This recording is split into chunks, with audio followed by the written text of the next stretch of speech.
everyone, and welcome back to Rebooked, the show where we talk about the men and the women slapping meat in the middle of the square circle and the stories they tell in the process. I'm GB, you got Matt, you got Jake. So much to talk about. SummerSlam concluded. Raw was hype. Lots going on in Dynamite. Stories developing over toward TNA. Just overall, it's just been another Jake. great week. What? You just had to bust out the Back to the Future Cup. You just had to. What are you talking about? For those on audio only, Jake is prostituting. He is just thrusting it in our faces, his Back to the Future, the musical. And Jake, I want you to know something. Mug. I want you to know something. You're a piece of shit.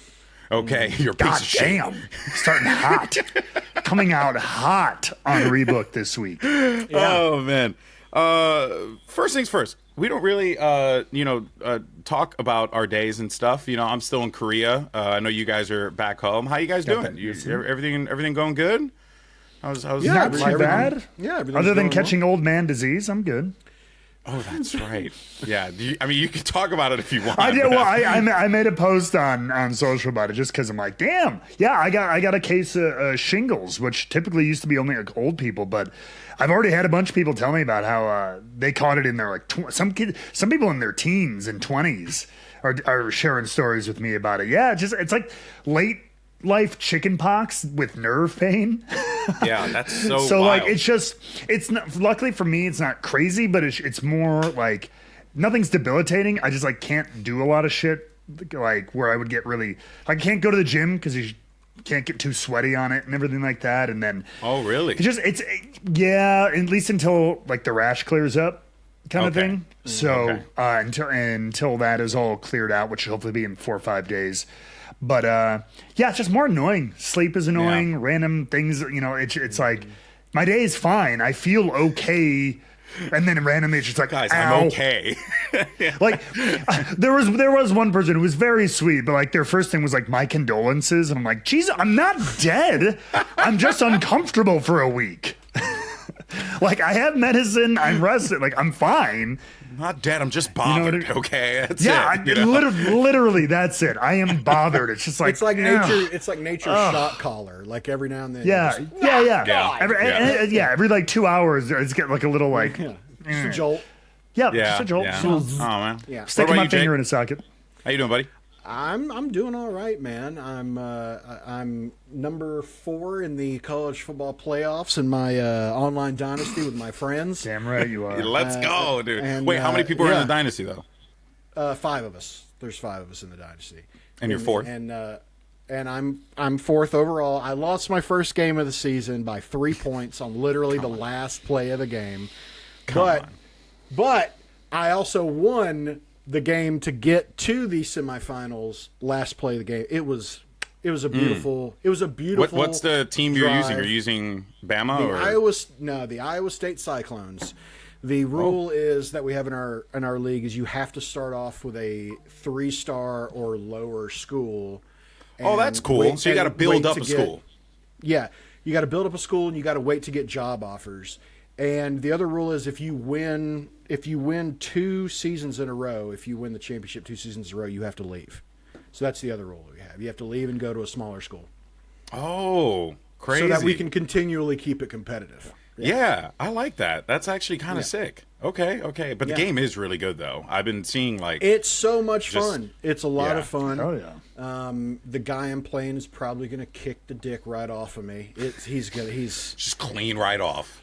He's very, very good. Leonidas style. I texted my other buddy who's in the other side of the bracket with our other friend who's very good, and I was like, you just want to play a third place game? And like, just call it. Just call it a day. Yeah. But speaking of, just because it's funny, and I need an outlet to talk about it. That thing at the Olympics with the French pole vaulter and his... his fucking ding dong getting caught on the pole, dude. Have you ever seen someone both lose and win an Olympic event? I was just about to say, I am preemptively nominating that guy's hog for 24/7 champion of the week. Okay. We'll save it. I'm locking that in now. Yeah. Let's remember you guys for can't the take end, it from me. French Paul Walter's penis. Got it. All right.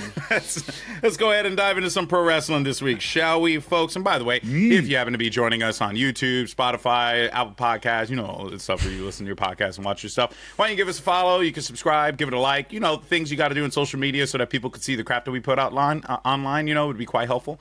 We're getting close to 1,000 subs on our YouTube. And our editor Scan has an incredible idea for the 1,000th sub episode. Terrible idea. We're basically gonna do trivia. We're gonna do wrestling trivia, and he's building all the questions. So Scan, I'm gonna bring Scan on the show, and he's gonna do it. He doesn't know this yet, but this is what is gonna happen, and we're gonna really test our prowess, our wrestling prowess. Oh, boy. So be on the lookout for that, but help us get there. Help us get to 1,000 subs. And the faster we get there, the faster we do that episode of Rebooked. But that being said, let's go ahead and dive into all the goodness that happened here. So first things, we'll start with AEW. We didn't get to talk about it last week. To be fair, I was jet lagged to all hell, and I'm shocked that I was even able to be cognitive for our first podcast while I was here. So I've been playing some catch up, and I just got to say, what Mariah May is doing right now in AEW is so good. She's got this, like, ever since she turned her back on Toni Storm after winning the Owen, and really just shocking everyone because you thought that the bond of Mariah May and Toni Storm was unbreakable, but this is pro wrestling, baby. Everything breaks and falls apart eventually. It was brilliant.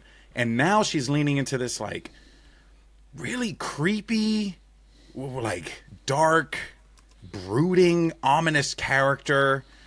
She did an interview with Renee Paquette that was utterly brilliant. She honestly was like, and Renee sold it so well. She was like afraid of her. And I just think that these two women are the best thing going in AEW right now. The best long-term storytelling, the two of the most talented wrestlers in the company, that's for certain. And on top of that, you have a story that's got a lot of meat on the bone here. Yes. So does this lead to Mariah May win at All In? I feel like it kind of does, but I don't know. Jake, what do you think? I think it could. Or Matt, rather. No, go ahead. Either or. Doesn't matter. Well, I mean, I think it could. It's definitely trending that way a little bit, I think. I think you could go either way and still have a lot of different options storyline-wise, but I do think it's interesting if you have Mariah win, because clearly now Toni Storm is a face. Oh yeah. She's coming out wearing white now. Honestly, she kind of has been, you know, she's been that, like, beloved heel. Now she's a face. And it'd be really interesting to see her drop that title and see what that does with her character. And I really like that, because right now, and I like how they're handling. I like how she came out. I think it was on Collision. Yeah, and she just just immediately went for Mariah May. Ran at her at commentary, and it reminds me of speaking of college football. There is a rivalry that has the name. Nobody was speaking about college football. I know, but we were a little bit ago. There's a rivalry, Georgia and Georgia Tech. Their rivalry is named Clean Old Fashioned Hate. And that's all this is between Toni Storm and Mariah May. It's just hate. And it's just like, I can't wait to watch them get their hands on each other. Because what's been beautiful about it is it's kind of been like a more complex version of Drew and Punk in a way. Because they built this storyline around them, whereas they used kind of pre-existing stuff with not that there's I still enjoy it, not that there's anything wrong with how they did Punk and Drew, but like sometimes it's all you need. You just need two people who don't like each other and you just want to see them fight, and that's what this one is. I'm really enjoying it. Yeah. What about you, Matt? I like so much of what's going on. I'm gonna put I feel like I say this every time, and I've said it with this feud in particular once or twice. There is a little bit of that I still don't know how I feel. Everybody's executing well. Mariah May is executing this new side of her character like, well, I don't know how much I like. You know what I mean? I talked about this before. The flip of the switch from like, I'm here, and now all of a sudden I'm like a brooding Bond villain out of nowhere. Like zero to that, a little bit where it's like, now I'm this badass, dark, twisted character, like out of no. And again, they've been better because they had left those crumbs, and like you could have seen the turn coming, but the fact that it was a turn and then just. She might as well be like sniffing a brandy glass with henchmen and like a hairless cat. But she has a henchman now. She has a henchman, Camille from NWA. That's right. That's actually crazy because Camille was a former NWA. Is she, I thought she was with Mercedes. Oh no, you're right. I'm so sorry. It was Mercedes. Right. Mercedes. Yeah. I apologize. Getting ahead of myself there. Well, let me ask you in regards to, I mean, doesn't it? It feels a little to me similar to Finn's story. I was going to say this. So there's a difference. Right? Yes, there is. Finn, there is a difference. I'm just saying it does feel, But there's a difference. They both serve the same purpose, and I think that they both work in different ways. So here, my thing with Finn, the difference here is Finn stayed Finn, but he revealed his motivation kind of thing. He was like, I fuck you, Damien, because of all this shit. Mariah not only turned and revealed her motivation, fuck you, Tony, I've wanted your title all along. And just like Finn, I've wanted to punch Damien in the face all along. But Mariah not only did that, but like changed her entire persona from everything we've known. I'm going to challenge this for a second, though. I'm going to challenge this for a second. So she's Agatha Harkness. Yeah. Oh, yeah. Sure. Like that. That's cool. All right. So here's the only reason why I get what you're saying, and I agree to an extent. But the reason why I think it works out in this particular case is because let's remember how Mariah May debuted to begin with. She debuted in AEW as a Tony Storm super fan.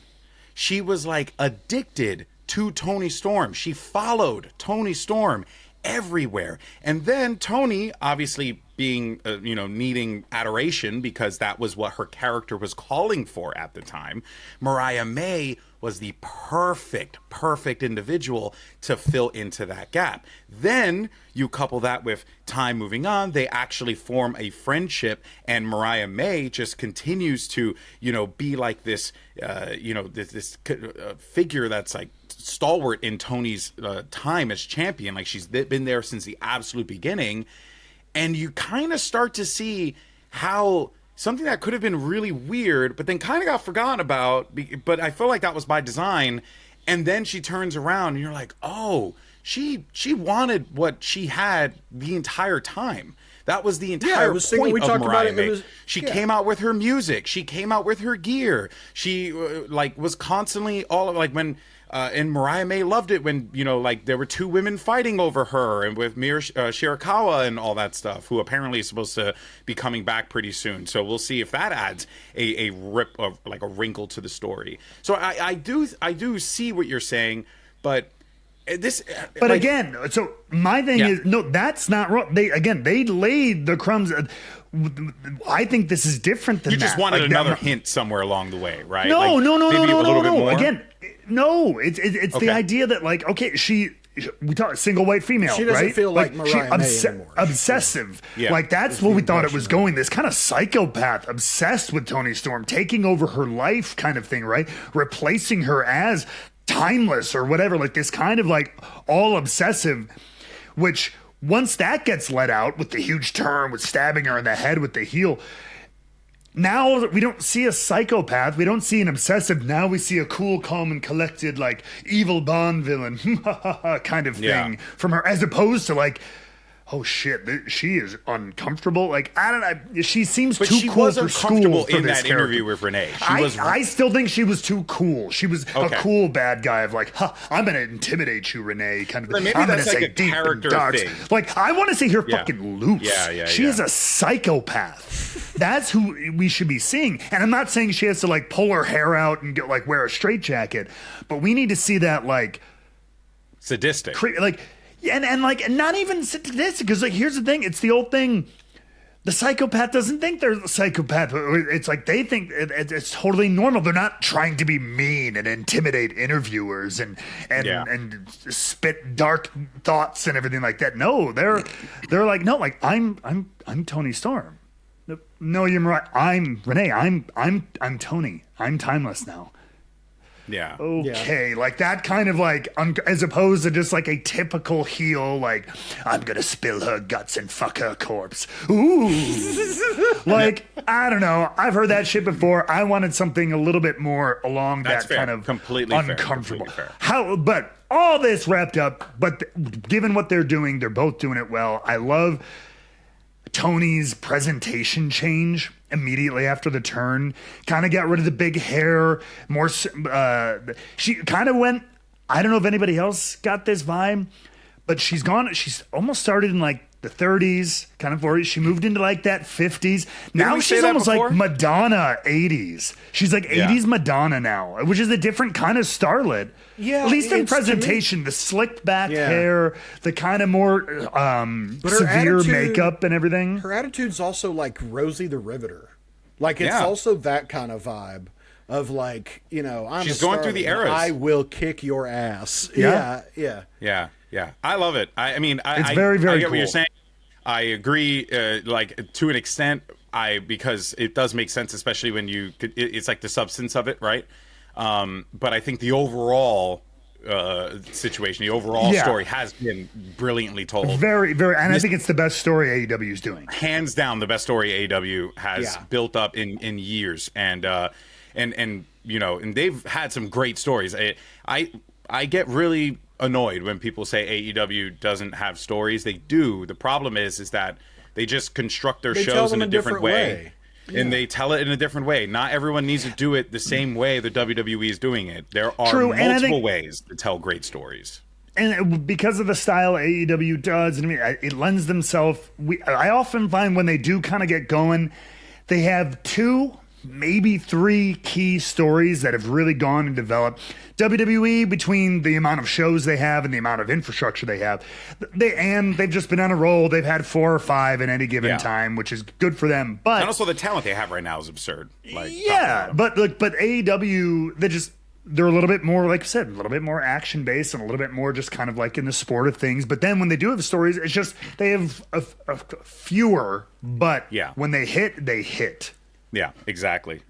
I did want to give a quick shout out though to the current trios titles storyline with the patriarchy. Christian Cage, yet again, continues to display his brilliance. Real quick here, I admit I'm a little lapsed on this. I don't watch the Ring of Honor stuff a ton.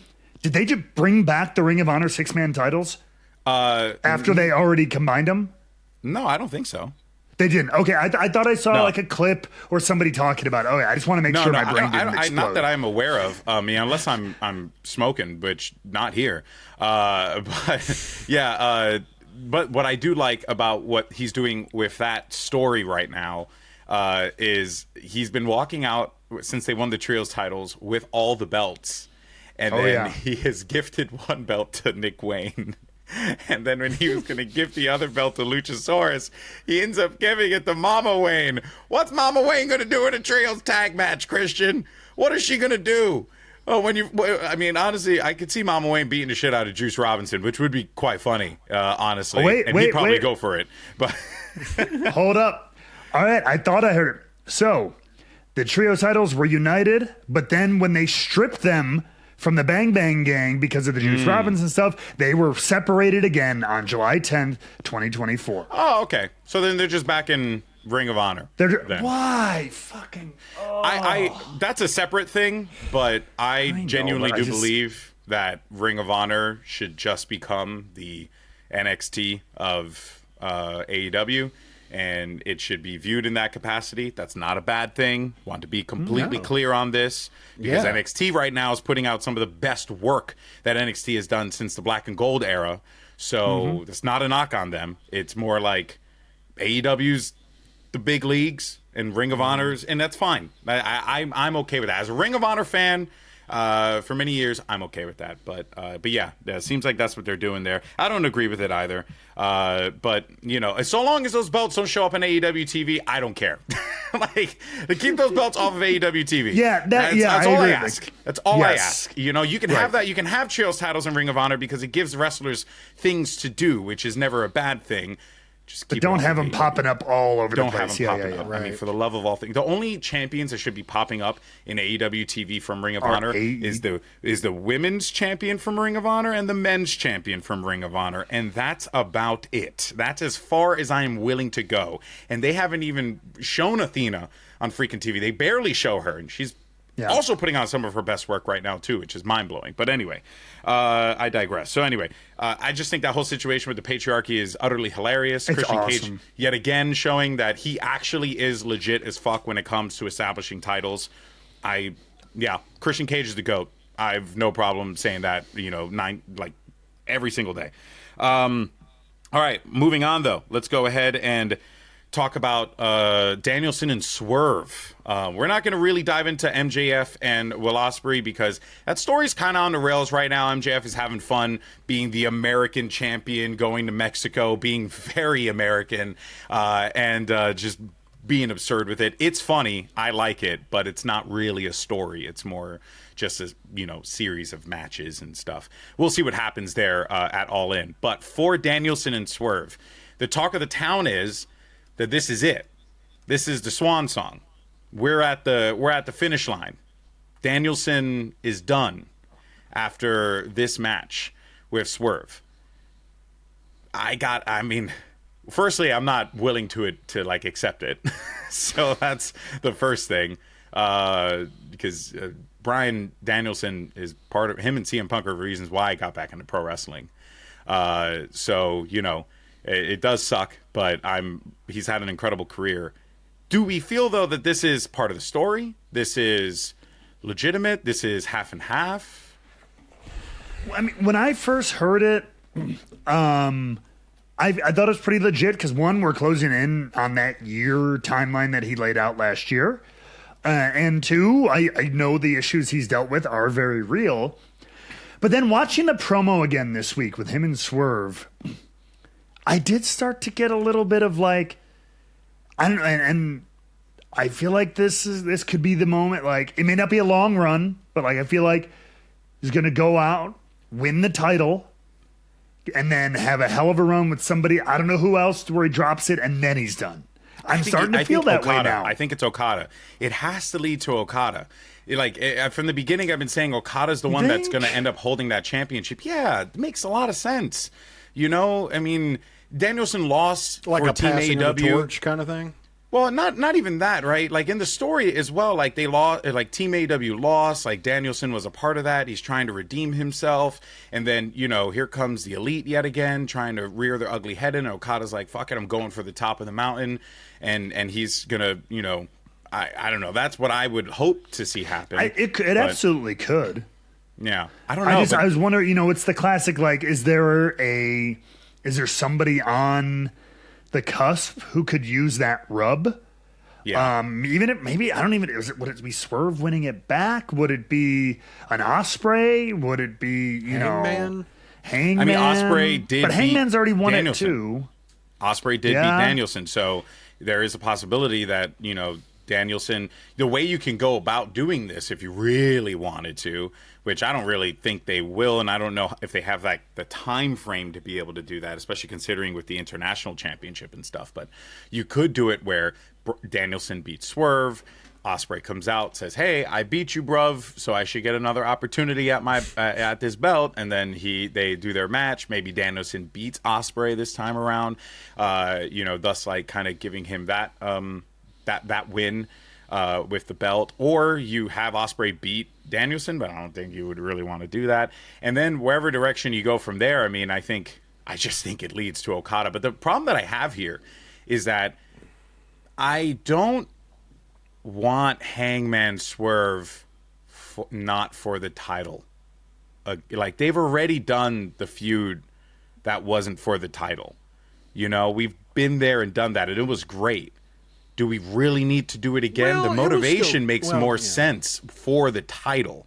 So I don't think that Swerve loses, and I think that we go to Hangman Swerve for the title. And that's the other side of it too. Yeah, I think that is huge, and I absolutely agree with that. Like, we did the blood feud with them. Yeah. Now it's like there's this part of, like, they're both still, of course, young, but it's like they came out of that war. They're a little older. They're a little wiser. It's like, yeah, I still fucking hate you, but now we're gonna fight for something. Like, like we're beyond. It's like even though it's only been a year, but like, it's like you had your teenage fight, whatever, just because you fucking hate you. I hate you. Now it's like, all right, we're adults now. I still fucking hate you. Yeah. But now we're gonna fight over something real. Yeah. But the other side of it with the Danielson thing, that's the biggest crowd you're gonna retire in front of. You know what I mean? Kind of like for at least for a year, unless if they go back to Wembley in 2025 or whatever. It's a hell of a place to have a swan song if you're in that company. You know what I mean? It's not going to get bigger than he also strikes me as a guy that will not want to go down with his hand up and would rather him just lose. Yeah, he wants to go. He seems like the kind of guy who wants to go out on a shield. I 100% agree. Yeah, like you do that. You let Sting go out on top because that's fucking Sting. You know what I mean? But like. You know, for Danielson, I mean, he's the type of dude to just be like, yeah, you know, it's fine. And I can tell you, like, personally, he has so little ego about all of it that I don't think, even if somebody really wanted, not that I see him fighting against it, but I really don't see him, like, I don't need to win the world title. And here in AEW, that's like, fine. we know he's done everything in between WWE and Ring of Honor and the Indies, and now he knows it. We all know it. It's like, you know, like he's been getting everything that he wants. Nothing to prove by holding that or anything like that. So yeah. Quite the opposite of CM Punk. I always in some ways, yeah. In the same time period, it's wild stuff. But yeah, Jake, how do you feel about this? I mean, I was just gonna say that, like, Danielson gives me big, like, Steve Rogers vibes, while CM Punk is very Tony Stark. Yes. You know what I mean? Sure. Yeah. That's the vibe that I get from the both of them. Yeah, I can totally see Danielson, like I said, going out on his shield. No pun intended after that comparison, but like I can very much see that. I don't know. I mean, if he went, because we are around that time that he said, I'm going to slow down and then I'm going to be done. And I don't know. I mean, didn't he just straight up say that if I don't win, I'm done? I mean, didn't he say that in the promo or hint at it, or I can't remember. Kind of gave the vibe that was it. Yeah. I don't know. I don't know if you. I don't. The thing is like he has had so many legitimate issues, and like even when he had that match against Ospreay, I was concerned about him. I'm not gonna lie. Now I know he sold the shit out of it, but still, I'm like, there's that little part in you that's like, because you know that the storyline is like, it's all predetermined, it's all written, but it's still real people doing real shit. Mm-hmm. And so there's always that part in your mind. I still, to this day, like when two people are standing on top of the turnbuckle, I'm just like, God, I hope the grip on their shoes is like, please don't. I get so nervous for people when they're on the top. Because you have empathy.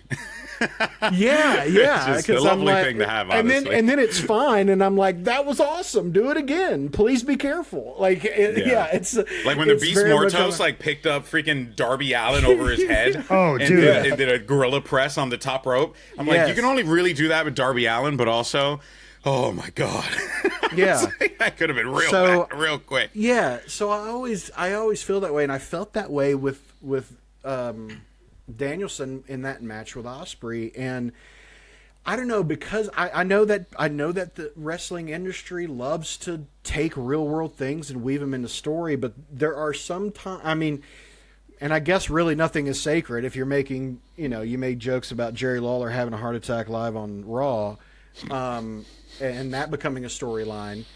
But like, I don't know. It just sometimes, like, using real injuries, especially for one like that when it was so serious. I don't know. That just.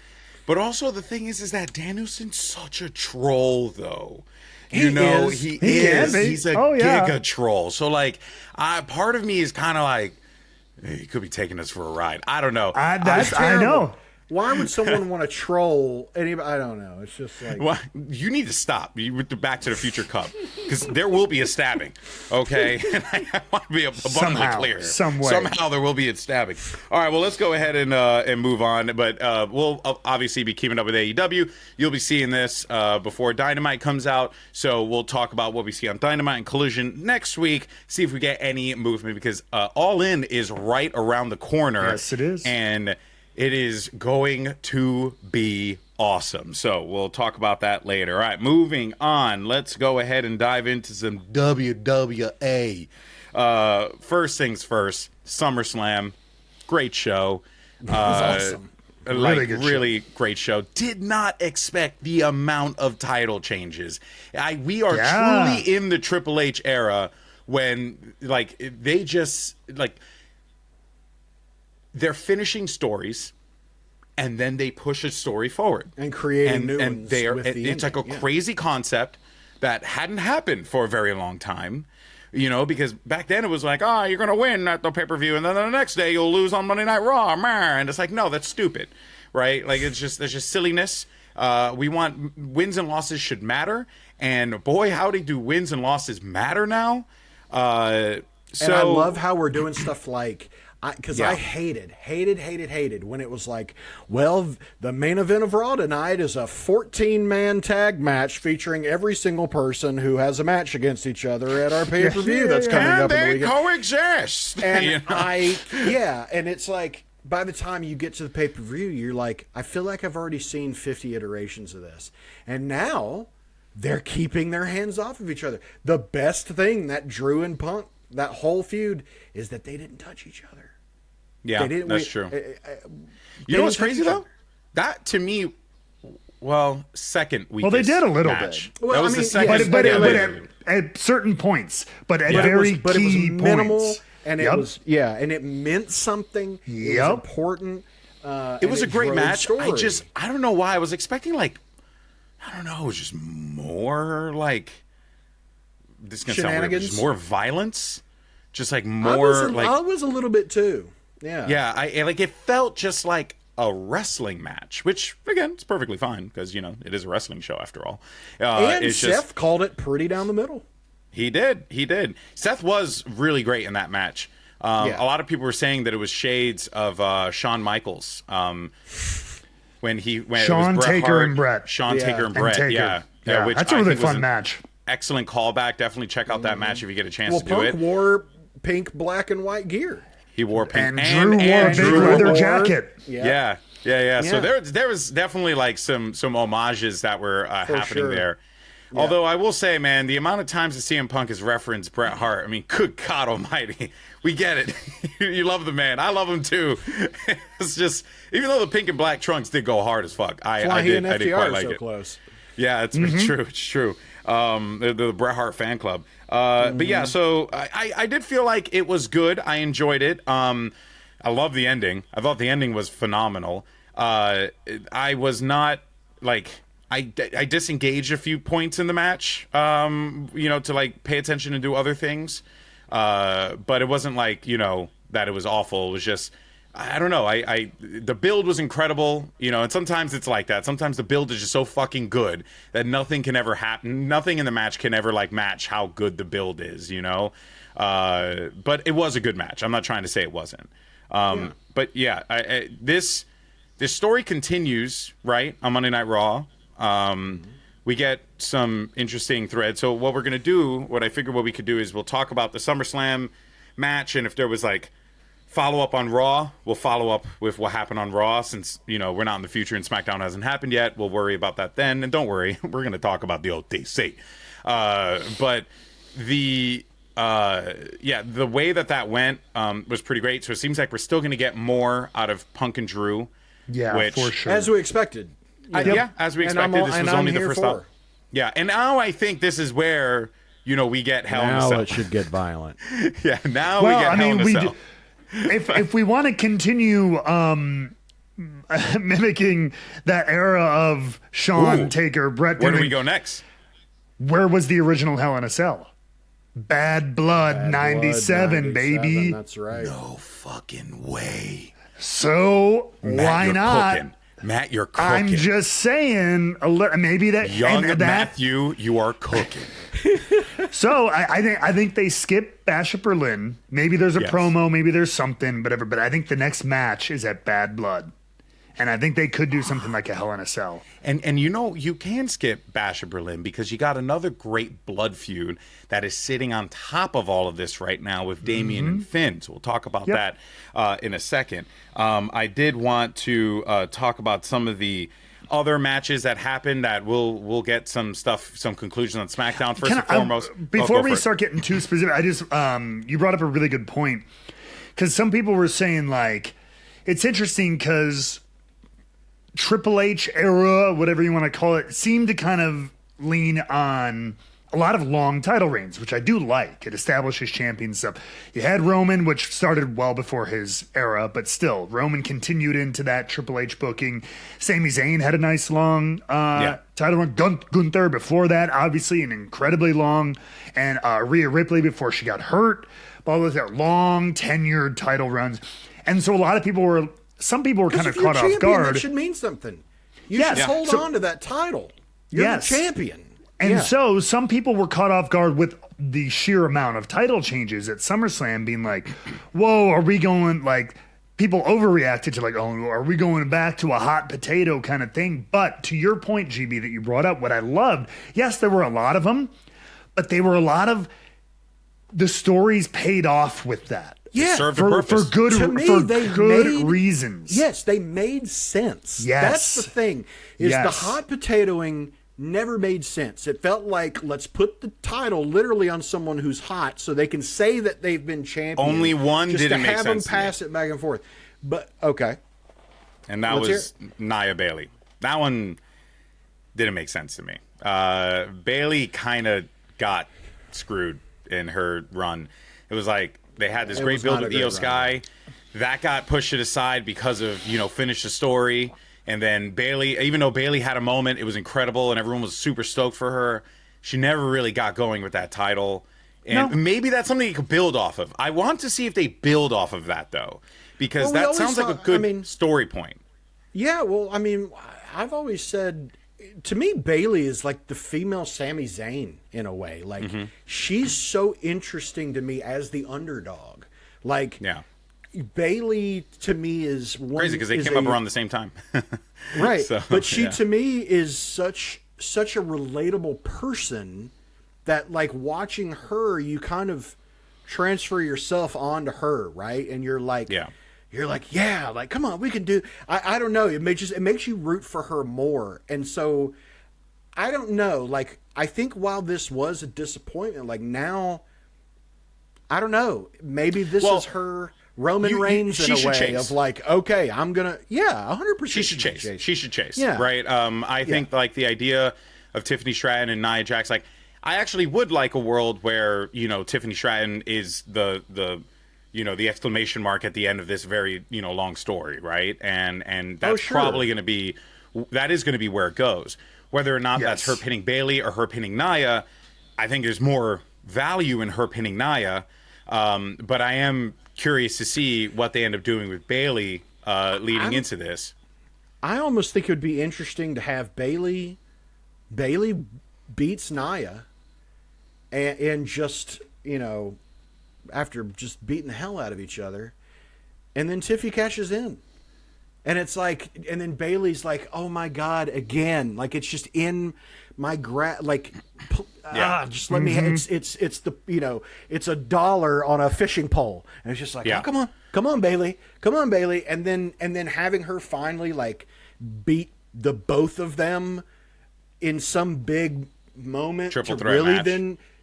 to then really give her the push that she deserves. That's true. I actually think that could really work. Actually, and could you're really cooking. work out well. You're cooking. I actually think that's exactly where we're going to go. Because why not? She's a bad guy. So you want her to cash in on a good guy who succeeds.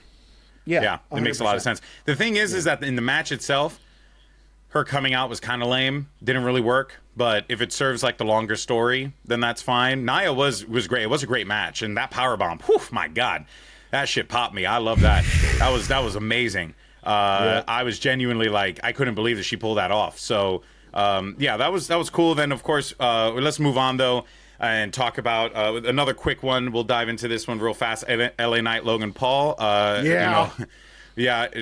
Logan Paul, fuck that puto. So we're good. He's done. Get him the hell out of here. It was funny because everyone's like, it was a great match. Great match, but everyone was like, oh, Logan Paul's a freak athlete. I was like, yeah, man, it's a shame that he's a fucking piece of shit human. Because outside of that, yeah, it was a great match. I mean, you got to give your flowers to Logan Paul. The guy is a freak athlete, 100%. Shit human, freak athlete. So, credit to him.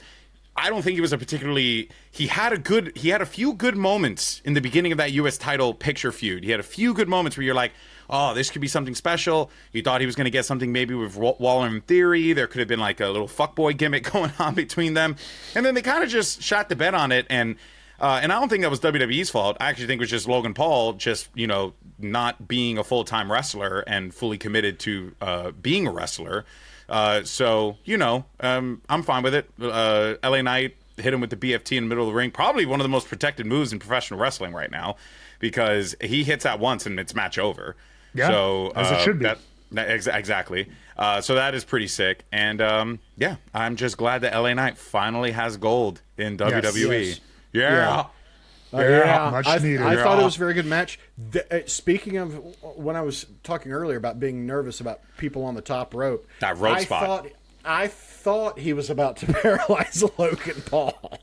I was like, oh my God. When it was which like, spot? The one off the top of the turnbuckle where it was either supposed to be a brain buster. I don't know if it was supposed to be a brain buster or just a suplex. Superplex, and they kind of slipped. So they just called it a... I don't know, but I remember seeing that and I was like, oh my God. Like that one made me nervous. Yeah. But overall, I really enjoyed it. I think it's one of LA's best matches that he's had. I think he's going to be so much fun on a run with the title. And you know who I think's next? Calling it right now, Santos Escobar. We're going to Santos Escobar I can see that. with Legado de Fantasma, and it is going to be fucking awesome. Fucking yes, finally. Yeah. The Latinos aren't feuding with each other anymore. We can move on, damn it. We can move on. Until LA presents paperwork that he's like an 8th Puerto Rican or something. Like, no. I know, right? Honestly, though, if LA Knight was an 8th Puerto Rican, bro, that shit will pop off. I'd be totally, I'd roll up with a flag, be like, Boricua, wepa! Like the whole time. It'd be amazing. Oh, man, but yeah. No, that's That's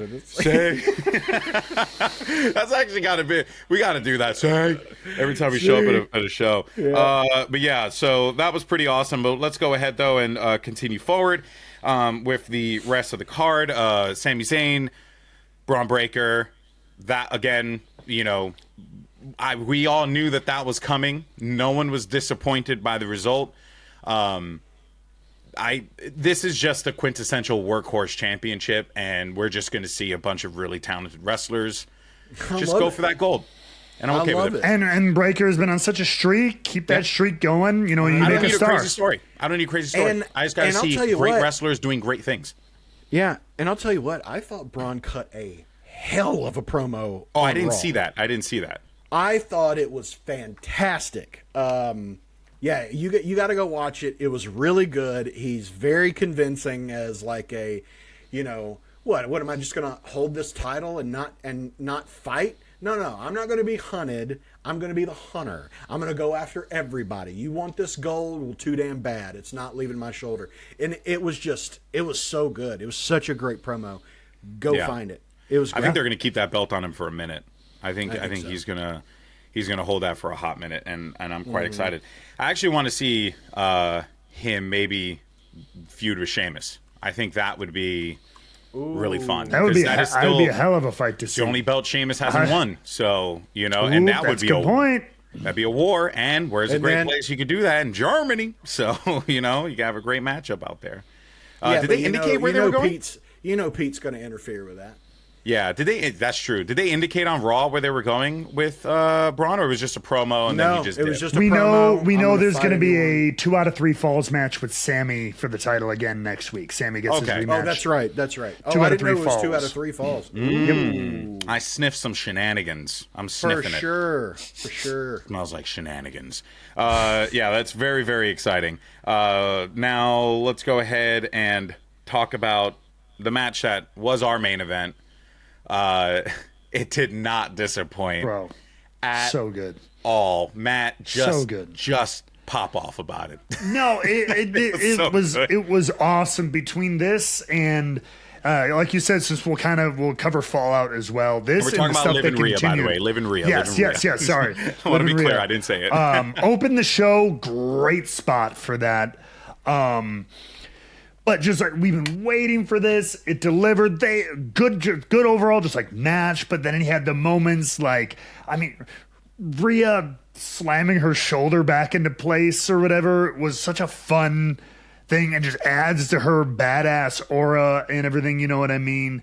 And it was all about what's gonna happen. Is Dom gonna do this? And he did. And of course he did. That piece of shit. As Jake pointed out in his reaction, and a lot of people have such, a heel turned heel. And Simon Miller said that as well. You know what I mean? Congratulations, a heel turned heel. That's an achievement, with that honestly. opening. Dude. And of course it's Dominic Mysterio. Of course Dominic Mysterio does it. The dude is a heel savant. I don't understand it. He can't, he is so very fun. good. It's so fun to be a bad fun. guy. You know, you could say and do dumb shit. You can get the piss taken out of you, and at the same time continue to be a sniveling little piece of crap. And his stupid mustache, and the fact everybody that hates he looks him. like a fuckboy. It's so good. It's just like he's continuing to look more and more like a piece of shit. But then it's just like, he broke up with Rhea Ripley to go for Liv Morgan. It's like, God damn it! Like, how? Why? Why him? Why does he get all the good things in life? Which is why they had he's got the silly mustache and the mullet, which are very non-traditional handsome things, and right. Yeah. But yet he's got 2 of the most alluring and insanely talented and attractive women that he's going between. So there's just that little juxtaposition there. My guy what is I love about Chester him. with absolute queens hunting him. How is it exactly. possible? But no, that's what's fucking great. There's so many heels, at least for a long time, and still to this day, in a lot of companies, so many heels have to feel like companies feel like they have to protect them like monsters, these big bad heels for whatever reason. But I'm like, no, a good heel. Give me the chicken shit heels, man. Yeah. Give me those guys who are they're scummy. And they do what they have to, and they lie and they cheat, and they're just pieces And they of steal? shit. Like Eddie, Yes. like Dominic's real father, Yeah. Exactly. I was going to say, son, man. there was an interesting criticism that I saw online about this particular feud. Now, correct me if I'm wrong. Dominic Mysterio's not married, but he's in a relationship, right? No, he's married. Oh, he is married. Okay, sorry. And people were like, "Well, how am I supposed to believe this? He's married." Oh, this argument. Who gives a shit? How am I supposed to believe that Hugh Jackman has an adamantium skeleton? Because we fucking said it, and it's not real. It's a fucking I want to pop off about TV this for a show. second. I want to pop off. Yeah. Yeah. So here's the deal, right? WWE for a very long time has strayed away from doing love interest storylines because, and I think for good reason, right? For a very long time, the women of the roster were only ever used in one capacity, mostly because Vince McMahon was a misogynist and, didn't really see it in that direction. And I'm okay saying it, honestly, because there's freaking, there's proof. There's fucking proof. You know what I mean? That we know that this is true, right? And at first I was a little apprehensive about a love angle, right? Because when Dom and Rhea Ripley started to become a thing, I never really got the idea that like they were in a relationship. The idea that I got was just that Dom was just like Rhea's submissive little, man baby, right? And just wanted to have her like thing at her side, right? But now as the story has gone on and it has become, a love story to an extent with Liv and Dom, I'm not bothered by it because it's like a TV show or like a movie, where like you're just watching a story unfold. Yes, you can inject a little bit of real life into it. Yes, you could do, a little bit of different things to kind of mix it up. But no one's really doing this right now. It's the same way with Tony Storm, Mariah May, and Mira Shirakawa, right? For that whole story, where everyone was like, "Oh, it's just so weird. They're doing like a lesbian love triangle thing." And it's like, it's fucking different. If they are okay with it, if they are the ones doing it and doing the making the story happen, and building this, let them tell their story, right? Let them do their thing. You don't get the impression that anyone's being pressured into anything like it was back in the old regime. You could just tell it's just a story. Now, if there comes out a time where it turns out that they were pressured and blah, blah, blah, then we can review that then. But as of right now, it doesn't come across like that in any capacity. It comes across like a really well-constructed and really well-told story. And that's what we want. Everything can't just be, I want to beat you for the belt. Man, well, you're not going to beat me for the belt. Yeah, I'm going to beat you for the belt. All right, man, let's all punch each other in the head. Man, no, it can't be that all the time. I like the variety, and they're cooking. And here's the thing. I went off on this on Twitter this week too, and everything. And most people agreed, to be fair. But a couple people like, oh man, it's because all wrestlers, anytime they've been on screen with anyone, have ended up cheating on their real spouses. And I'm like, no, that's demonstrably false. Like, has it happened maybe a few times over the 50-year history of televised primetime wrestling? Sure. And it's also happened in Hollywood, right? It has. But on the vast majority are people just doing work. And that's what this is. And everything you see, even when it uses real life, by the time it makes it to the screen, it's fiction. Like, you want to talk about Edge and Lita? That didn't go on screen until after the real life thing happened. Real life shit happened. Everybody went away. They came back together and said, all right, this is all over the place. Let's turn this in to TV and make money. Yeah. So by the time we all saw it, it was fiction. It's fiction. And this is and that was like salacious. And that was based on something real. And this isn't. This is just fiction. This is just a telenovela, baby. Yeah, it's a novella. And so what I was going to say, speaking into a little bit into so it was awesome. It was awesome. Yeah, it was awesome. It was great. Yeah. Into the spillover on Monday Night Raw, was the Damian JD the end of the show? Yep. Right? No, it was second to last. The ending was second to last. Wyatt 6. Gotcha. Right. So, but I thought it could have been the end of the show. That whole segment, JD, Damian, and Finn coming in, the Judgment Day, and then here's Rhea and scaring off Dom and Liv, and that was like the best parts of the Attitude Era kind of a segment. Like, dude, feuds intersecting, people interacting, the emotions high, the betrayal, love, betrayal, friendship, stabbing people in the back, getting revenge. You know what I mean? But it's great because these wrestlers are actually good instead of back then. It was just like hot storylines with some really good, but a lot of really bad wrestlers. Sure. Yeah. And so like it was just all the moving parts in and out was so good. It was excellent. And man, and we've made a star. I'll get more into Damian Priest later, but we've made stars out of Damian and also I want to reinforce what I think is really great too. because there's this dumbass like narrative that exists out in the world that men and women can't be friends. Oh no, men and women can't be friends. You can't have that. No. The fact that Priest and Rhea, the Terror Twins, like, firstly, that shit pops the fuck off. That's great. number one. Number really two, awesome. Seeing two like people who, you know, like dress the way that they do, dark, brooding personalities, you know, on the outside, but actually be a bunch of big softies on the inside.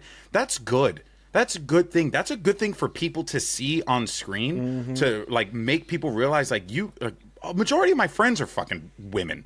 You know what I mean? Like a majority of my friends are women. I have such great relationships with the women in my life, and I like seeing a story like that being played out on TV. I think that's really cool, you know? And on top of that, there's just so much there. It wasn't forced. It wasn't made to feel like, oh, you know, they're just coming out to defend each other because they have similar interests. No, they were both the leaders of their team.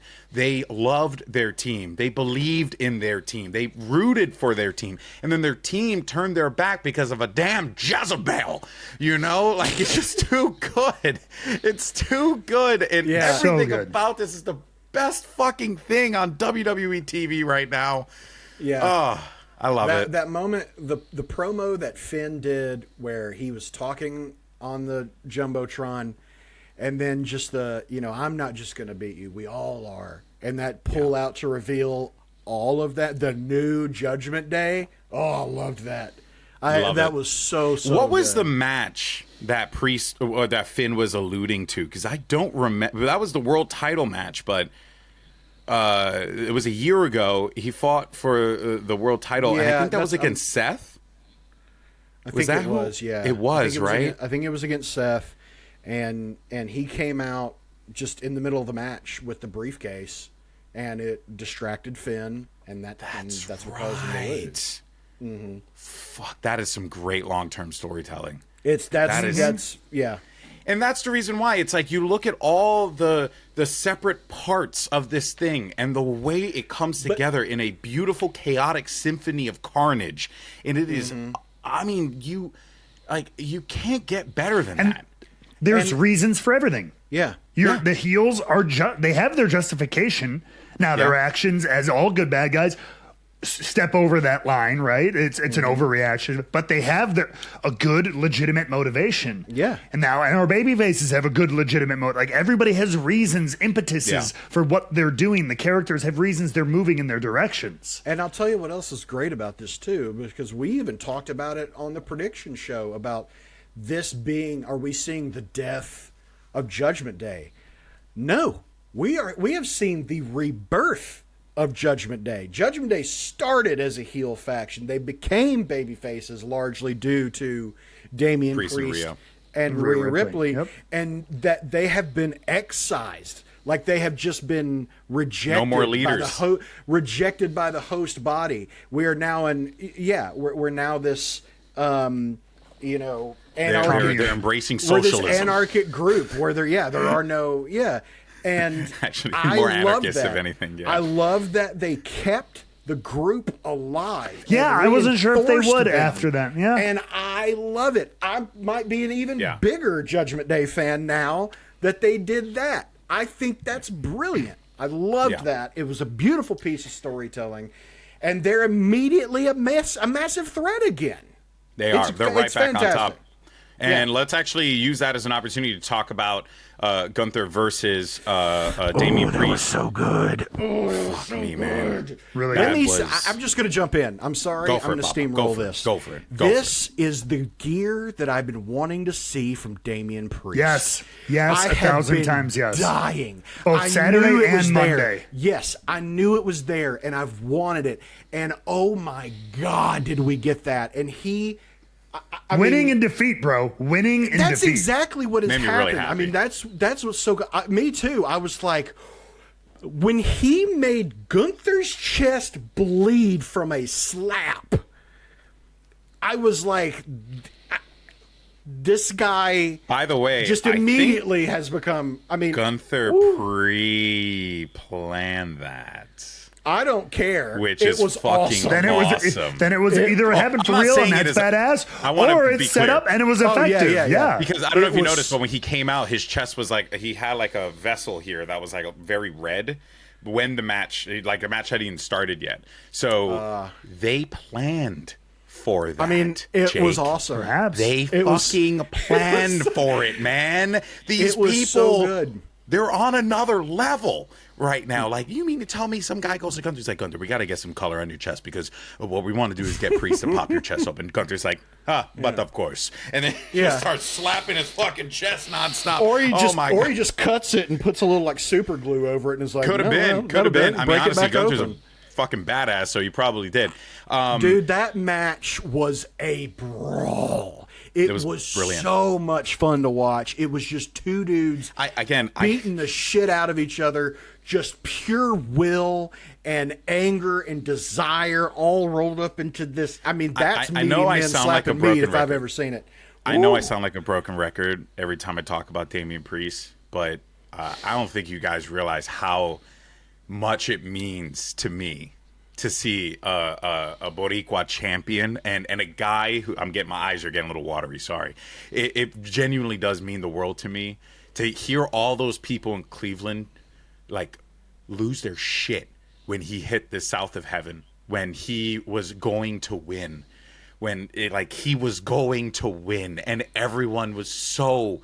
He broke out of the first sleeper hold, and the way that the crowd it was a fucking sleeper hold, man. And the fact that the crowd was just willing this man into place, and that's what I want Damian Priest to do. Let Damian Priest be like, like the old era of big men wrestlers who fucking, I mean, I hate to say Hulk Hogan because he's also a terrible person. Let him be Roman Reigns. Let him be Roman Reigns. I mean, that's the exact thing that they should have done for him. Yeah, yeah, it was phenomenal. And when when Finn turned on him, the anger and just fury, the camera shot. Can we talk about the camera shot when Gunther has Priest in the sleeper hold and Finn is just staring him down. And then you can see Priest just looking at him. All he wanted to do at that point in time. And what I love about this feud is, yes, did Priest care about the World Heavyweight Championship? He did. But what he cared more about was that a guy that he loved, had his back, betrayed him. Betrayed him. Oh, and didn't even betray him to join Gunther. No. He betrayed him because he was a spiteful little bitch. That's why. Yeah. Yes. Oh.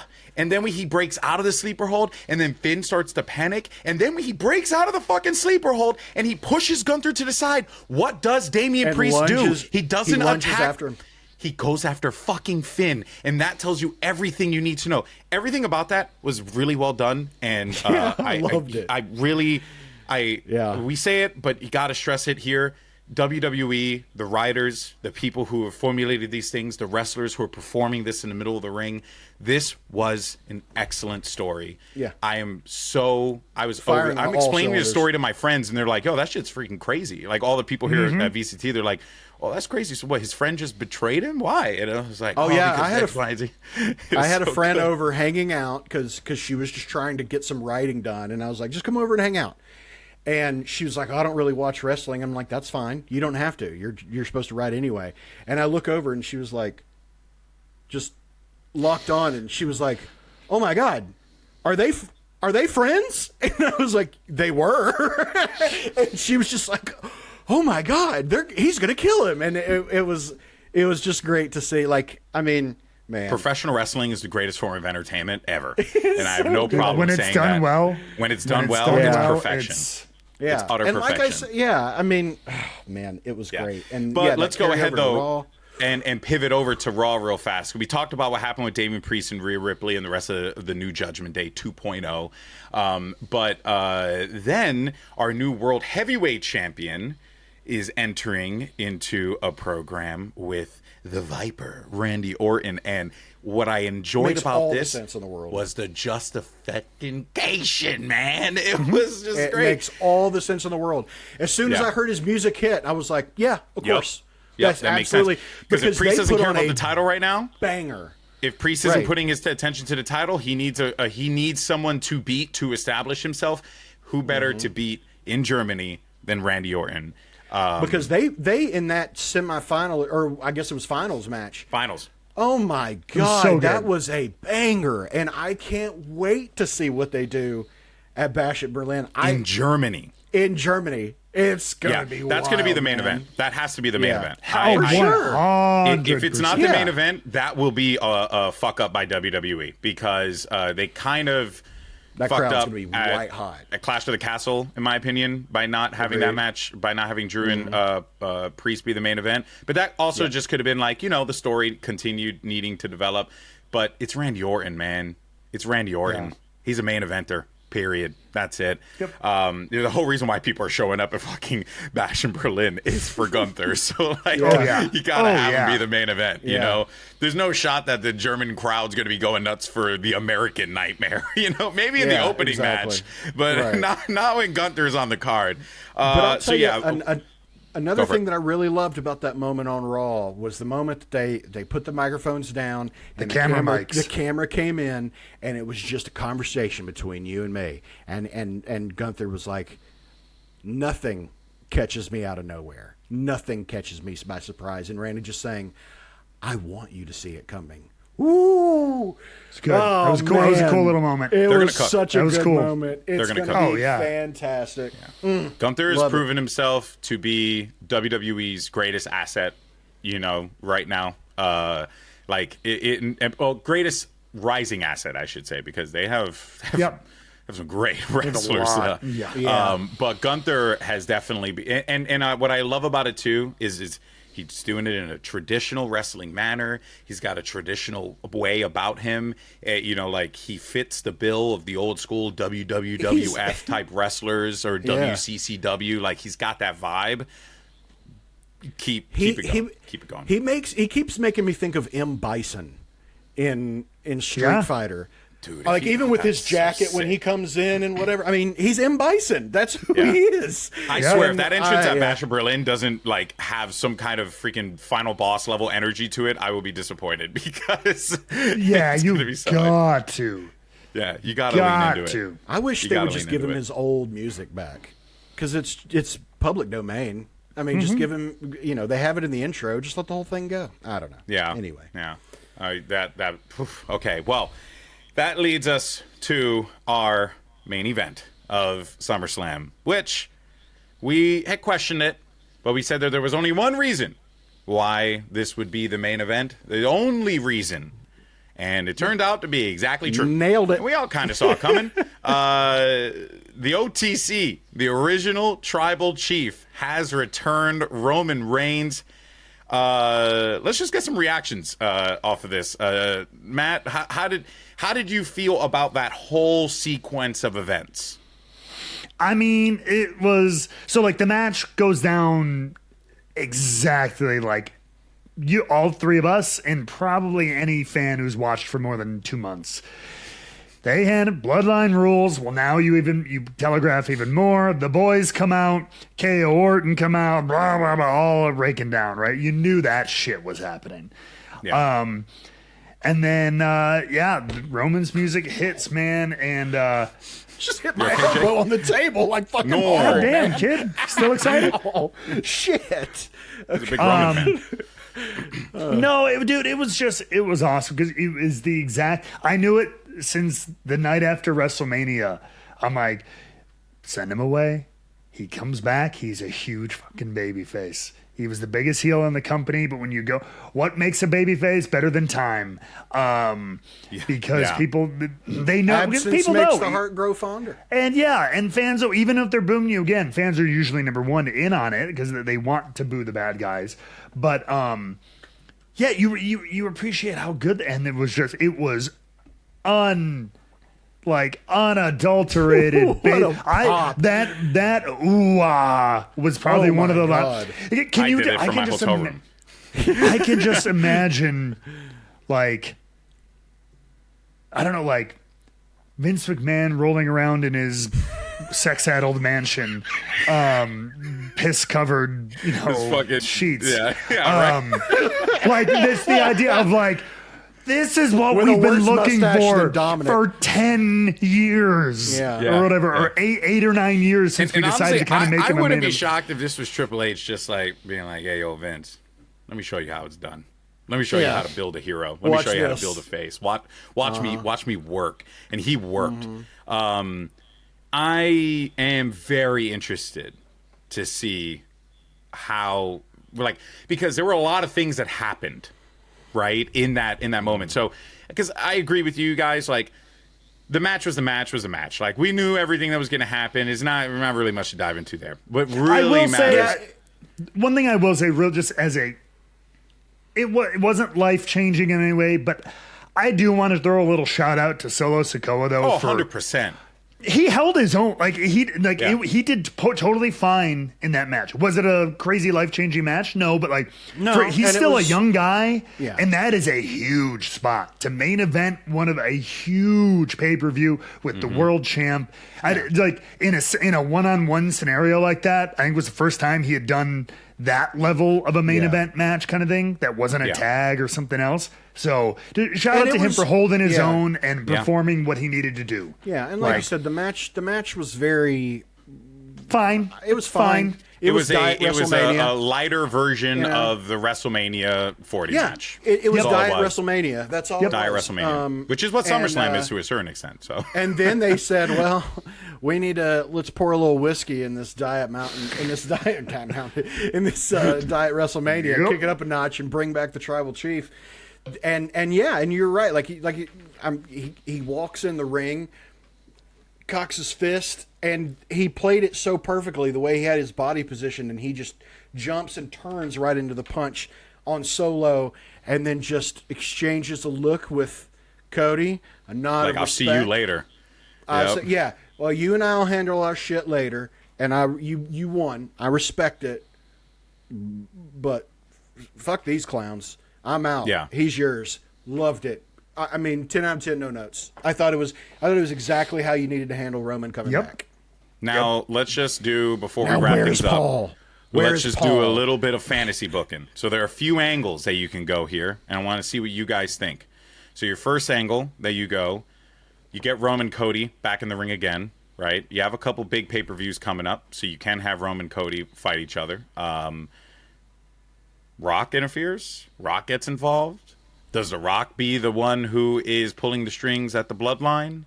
You know what I mean? That's where I would really like to see this go, because I think Roman should go after his belt again. He has justification, right? Longest reigning champion, so he should. But Cody needs to get away from the Samoans for a little while, and he needs to have. Because now I feel like the story is no longer about Cody. Is no longer about Cody and the Bloodline. That chapter has been put to bed. Cody did he did the final crossroads. It's done. Don't touch me. Okay. Now, what happens next? We think Survivor Series War Games, right? Like, that feels like a great direction for this to go in for him. But what I want to know is, where do you go with Cody? I think Cody. Roman. I don't think we get Roman. I think he moves right on. Really? You don't think Roman's going to want to go after his belt again? I think he does. But I think, number one, you don't do that at Bad Blood in September. I don't think you do that, or whatever, right? Yeah. So I think Friday night. You have Roman Cody promo segment. You have those two talking at we're not high-fiving I respect you, but no, but I think you have Roman explain, I didn't do what I did for you. You know what I mean? I got to handle my business. I got to handle my family kind of thing. Yeah. I'm coming back for that, motherfucker, when the time is right. I got to handle family business first, though. Yeah. So hold on tight to that fucking So a little title. bit of what's happening with Damian Priest, basically, right? It's like a hard reset, remove him from the situation. And then I think Cody, you could get a number one contender or whatever, kind of back to, unfortunately, back to where he was post-Mania. But does that devalue the WWE Championship to a certain extent? No. Because who steps up in a manner that is believable to Cody Rhodes? I know it's a tough spot. I mean, and unfortunately, it devalue. It's a hard thing because sometimes you end up in those situations where the personal blood feud is more dramatic than the title feud. The title is still the most important thing, but yeah, man, whatever, Roman Reigns and the bloodline imploding is going to take precedence over anything. And maybe Roman comes back Friday. They've already advertised him, kind of says some ominous shit, and then maybe he's gone for another month. Yeah. You know what I mean? He's got a plan to work out. He's not answering the bloodlines calls right now. He's working on his own shit. Maybe, and we don't see him again. I don't know if he's back every week or whatnot. I mean, he wasn't even every week before. So what about AJ Styles? Where's he been? AJ Styles could come back into the fold. Because they had a great match. But we've already done it twice. Yeah, Randy's facing Gunther, but Randy's technically a SmackDown guy. We know Randy was looking at the title. Kevin Owens. Those are baby matches, though. They're not as interesting. Yeah, I just Logan don't Paul know. Could come back around. Nope, don't see that happening. I mean, that would be shit if they went with Logan Paul. I just see no value in that at all. They've already done that. Where has Shinsuke been? He's on Raw. Yeah, he's on Raw. Yeah, is he? I think so. Yeah. Yeah, well, let me maybe check that. Yeah, but yeah, honestly, that's really where I'm left wondering what happens next. But here's the cool part, everyone. That's the best thing about it. That's what makes professional wrestling so great. That's what makes these storylines so great. Because now we're like, what is next? What happens next? Now everyone has a reason to tune into SmackDown next week to see what happens next. And we got clear, concise, definitive endings to some feuds. We got soft endings to other feuds. And we also got, things that continue to add more fuel to the fire. There's a great variety of stories. But, and again, as we were mentioned, the biggest thing is, like, you now have to find a way to make the WWE Championship and Cody Rhodes feel like it is big in of its own without Roman and without the bloodline. True. And maybe there's a person they can call up. Maybe there's a way that they could go. Carmelo Hayes has kind of been lingering about, right? He wants to, make a big statement. Somebody. But yeah, I'm really struggling to see where they SmackDown. go. Oh, he is. But Shinsuke is? Yep. I mean, don't get me wrong. That's what it would be sick on their website. I don't remember seeing it. Maybe he got drafted and I don't remember. Because they had that little bit where he was, like, before he became champion, they had that little feud. And, of course, it didn't go anywhere because they don't know what the hell to do with Shinsuke. But I don't know. I mean, it's a tough question. Yeah, where do you go with Cody from here? Because, I agree. I don't think it's going to be he and Roman immediately. I think, like Matt said, it's going to be they get in the ring and Roman says, you and I have a problem. But right now that problem is this so-called bloodline, and it's would be sick to see Cody and Roman tag team to take on the whole Solo and Jacob Fatu. I mean, that could happen. That could happen at Survivor Series as well. Could. Yeah, something like that could happen. Yeah. They win and then Roman immediately clocks him or something. I don't know. It's there's different options. There's all kinds of different directions you could go. But I mean, I don't know. I'm excited to see. I'm excited to see what direction this heads. It's awesome. Let us know in the comment section down below. Where do you think, what happens next with Cody? We want to hear from you. SmackDown, we got a few days before SmackDown, so go ahead. Go wild. Have fun with it. But yeah, we covered a lot in this episode. But, as always, we got to talk about our Rebooked 24/7 Champion of the Week. Now, at the beginning of the show, we already had our first entry, courtesy of Matt, which was the schlong of the Parisian, the baguette of the French pole vaulter at the Olympics. Nothing to do with professional wrestling, but it is a great opportunity to just laugh at the absurdity of it. Yeah. Jake, who do you have? Well, first of all, I know who yours is. And that's why I'm going to go ahead and give you mine. Because I know who it is. Oh, yeah. We all know. But before we discuss that, Yeah. I don't know what you're talking about. before we discuss that, I shaking. ask this question. I ask this question with the utmost respect. Who the fuck is Odyssey Jones? Who? I love this dude. I love this guy. He came out of freaking nowhere. He's like a bigger E. Literally. I mean, Bigger E. He's a bigger E. I mean, dude, in the ring, he was just moving around. He's got charisma. It's Jake, I Jake, mean, I he's love not it. a bigger E. He's an Odyssey. He's a, Oh, I'm not. Yeet.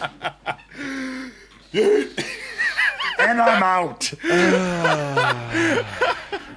Oh man! Apparently right. he did some dumb shit when he was in NXT a while ago, so they've kept him off of TV for like a hot minute.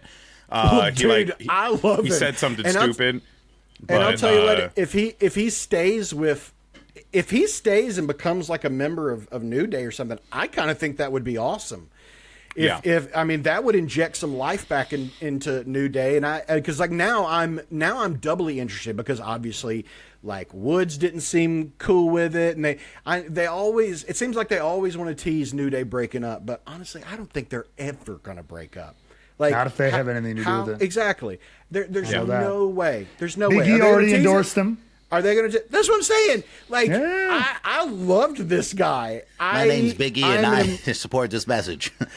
I'm an immediate fan of Odyssey Jones. Yeah, Dude is yeah. fantastic. I hope too, like him working with Woods, is just a And Kofi. benefit to him and Kofi, because honestly, for like sure. those are two of the greatest like humans on this planet, and Yes. and I think like surrounding yourself with genuinely good people helps you. So hopefully Odyssey Jones picks up a few things about tolerance and kindness and stuff as an individual, but as a performer, I hope he picks up their energy, their hype, their joy, the way that they are. I think this would be really exciting. I hope so. Yeah. Or you build a really big monster heel, but he looks like he can go, and I can't believe he picked up the Authors of Pain.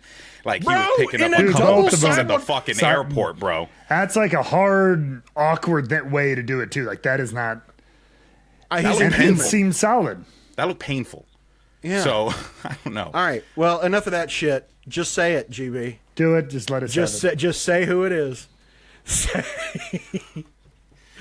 My Rebooked 24/7 champion of the week is Big Bronson Reed. About damn time. He said he was going to make a statement. And what did he do? I showed it to my friends at breakfast this morning. I showed them the splashes, and they were like, why is he flapping his arms? And then Mimi, one of the other analysts I work with, she's like, he keeps flapping his arms, but I kind of fuck with it. It's like he's trying to fly. It was so good. Oh my God, it was amazing. Thank you. Thank you. Wild. Thank It was- you.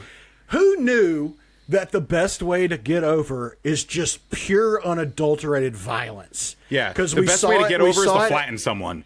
Yes, because we saw it. Repetition, baby. We saw it with Priest and Gunther at SummerSlam, and here comes Bronson Reed, literally like. Yeah, I expected it to be like Bugs Bunny style, like he was going to be imprinted in the ring. I mean, dude, that was nuts. It was like there was a freaking rhino loose in the arena, and they were like, "We don't know what to do." Yeah, I mean, we can't stop him because he's so big. Yeah. And like he's just too. Where was Kurt Angle with his trank gun? Like when we needed him most, our American hero What a failed us. callback! Holy Yes. shit, dude! I mean, I'll say it. I fully endorse Bronson Reed being 24/7 champion. Yeah, it's overdue. I Wholeheartedly. know. It is time. The man proved it. I am Worthy. writing off and stamping. Yeah, This week's love it. 24/7 Rebooked Champion of the Week is Big Bronson. Bronson Reed. Love it. And by the way, before everyone gets all up in a twist, just want to know, yes, we didn't talk about the Wyatt Six and American Made. There's just so much. We will talk about them next week though, because that there's going to be more coming. With there's that. more, but there's Big more. Bronson Reed making a statement. I was so excited about that. Okay, so for our question of the day, for you lovely people watching at home, I'm trying. I had a few, but man, I guess we had some good answers on last week's. Oh yeah, did we? Oh, actually, yeah, I should probably pull those up. I think one person had said Seth Rollins and the Amazing Technicolor Dreamcoat. I think was one. That was an amazing one. I thought that one was great. Yeah. That was really shout out to one of our fans who said that, one of the listeners who said that. Okay, I have a fun one. And I think this is one that everyone would enjoy because Bad Blood is right around the corner and we're getting some new pay-per-views. We're getting some new events. So, what is your favorite pay-per-view name and why? Sound off in the comments down below, everyone. You know what? I say this. Let's save our answers for next week. Let's save our answers for next week. Okay. So we'll answer the question next week. Give you a little, and we'll get your answers too. And we'll get your answers as well. So I'll tell you what, we'll open the show next week and we'll talk about our favorite wrestling pay-per-view names and why. Sound off in the comment section down below. You can also let us know why on Spotify. Is it Great Balls of Fire? Because we already know that's going to win. Cyber Monday or Cyber Thursday. What was that one? Do you remember it was Cyber Tuesday. Cyber Tuesday. Cyber Tuesday. No, it was Taboo Tuesday. Then it was Cyber Sunday. Cyber Sunday. Yes, it was Cyber Sunday. They tried it. They tried a Tuesday live pay-per-view and it failed. Halftime we're already Heat, getting good answers. even though that wasn't a pay-per-view, but Halftime Heat was great. I love Halftime Heat. So let us know what you think. Comment section down below. Pop off. We'd love to hear from you. And also a reminder, we're getting close to 1,000 subs. When we hit 1,000 subs, we're going to do the Rebooked Trivia Night. So you will want to tune in for that because apparently Scan has been cooking. But feel free to sound off in the comment section down below for anything that we talked about, storylines that stuck out to you, things we missed because we only have so much time to talk about shit. So otherwise this podcast would be like 3-4 hours long, which, I wouldn't be opposed to it, but I don't think algorithms would like that very much. So, but thank you all so much for watching. We appreciate you very much. We'll be back next week to talk all the goodness that happens this week in pro wrestling, and we'll see you then, folks. Take care, everyone. Peace.